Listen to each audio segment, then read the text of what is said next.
देखिए 2024 के लिए सभी दल अपनी अपनी यात्रा पर हैं। राहुल गांधी एक बार फिर यात्रा की तैयारी में हैं। राहुल भारत जोड़ो न्याय यात्रा पर निकलेंगे। जिस तरह भारत जोड़ो यात्रा के बाद कांग्रेस को कर्नाटक में जीत मिली, उसी तरह से कांग्रेस को उम्मीद है कि न्याय यात्रा से उसे लोकसभा चुनाव में जीत मिलेगी। अब सवाल उठता है कि क्या 24 के दंगल में राहुल मोदी के सामने कांग्रेस को जीत दिला पाएंगे? पूरी रिपोर्ट।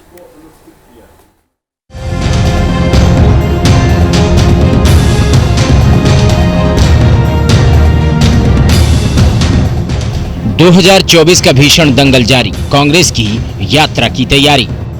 विपक्षी गठबंधन में खलबली, राहुल चले मणिपुर से मुंबई। राहुल गांधी की न्याय यात्रा क्या 24 में बढ़ाएगी वोटों की मात्रा? राहुल गांधी भारत जोड़ो यात्रा का वर्जन 2 यानी भारत जोड़ो न्याय यात्रा लेकर मणिपुर से निकलेंगे।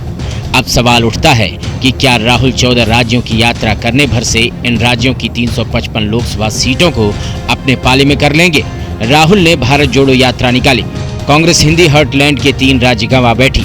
राहुल गांधी के सामने चुनौती सियासी दंगल में खुद को साबित करने की है, जहां सियासी दांवपेच और सामने प्रधानमंत्री मोदी का विजय रथ जो लोकसभा में जीत के हैट्रिक लगाने के लिए तैयार है। कांग्रेस ने भारत न्याय यात्रा का नाम बदल दिया है। अब इस यात्रा का नाम भारत जोड़ो न्याय यात्रा होगा। कांग्रेस की न्याय यात्रा 24 जनवरी से मणिपुर से शुरू होगी, 20 मार्च को मुंबई में खत्म होगी। यात्रा का रूट समझें तो मणिपुर, नागालैंड, मेघालय, पश्चिम बंगाल, बिहार, झारखंड, ओडिशा, छत्तीसगढ़, मध्य प्रदेश, उत्तर प्रदेश, राजस्थान, गुजरात, महाराष्ट्र के कई जिलों से होते हुए ये यात्रा जाएगी। यात्रा की तैयारियों और लोकसभा चुनाव की रणनीति के लिए कांग्रेस की अहम मीटिंग हुई, जिसमें मल्लिकार्जुन खड़गे, राहुल गांधी, प्रियंका गांधी समेत पार्टी के बड़े नेता मौजूद रहे। For the Lok Sabha election, sir, how many seats? Because BJP continuously saying we are getting 400 numbers. Then what is the need of election now?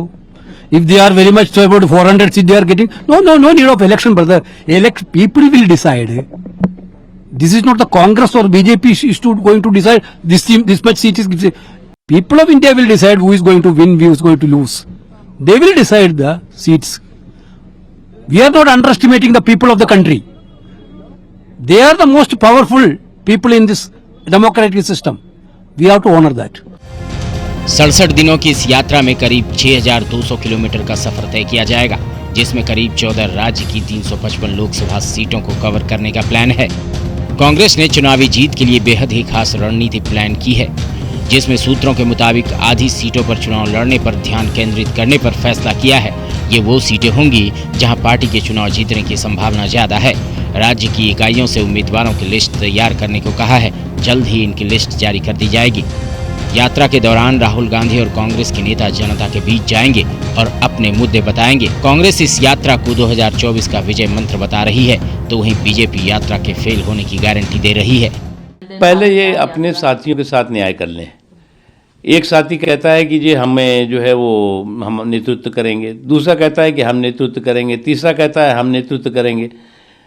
तो ये नेतृत्व की जो नैया है ये कौन डुबोएगा और कौन इसको जो है वो बाहर निकालेगा, पहले ये तय कर लें। दूसरी चीज़, ये कांग्रेस आज की तारीख में ऐसी नॉन परफॉर्मिंग एसेट बनी हुई है जिसका अंदर कोई भाव नहीं रह गया, बाहर कोई मोल नहीं है। राहुल गांधी की पहली भारत जोड़ो यात्रा से तुलना करें तो हालात बदल चुके हैं। पहली यात्रा के वक्त इंडिया गठबंधन का ऐलान नहीं हुआ था। ऐसे में टीएमसी लगातार पूछ रही है कि सीट बंटवारे का क्या हुआ। देखिए, कांग्रेस इज इरेविलेंट, उनका कोई प्रासंगिकता ही नहीं है। वो रहने भी है एक, जो होगा नहीं रहने भी वो होगा, तो जीरो पाने वाला पार्टी है। विपक्ष का एक ही लक्ष्य है, मोदी के विजय रथ को रोकना। ऐसे में कांग्रेस एक तरफ रणनीति तय कर रही है तो वहीं अपनी तैयारियां भी दुरुस्त करने की कोशिश में लग गई है। अब सवाल उठता है, क्या राहुल की पदयात्रा के सहारे मोदी के विजय रथ को रोक पाएगी टीम न्यूज़ नेशन?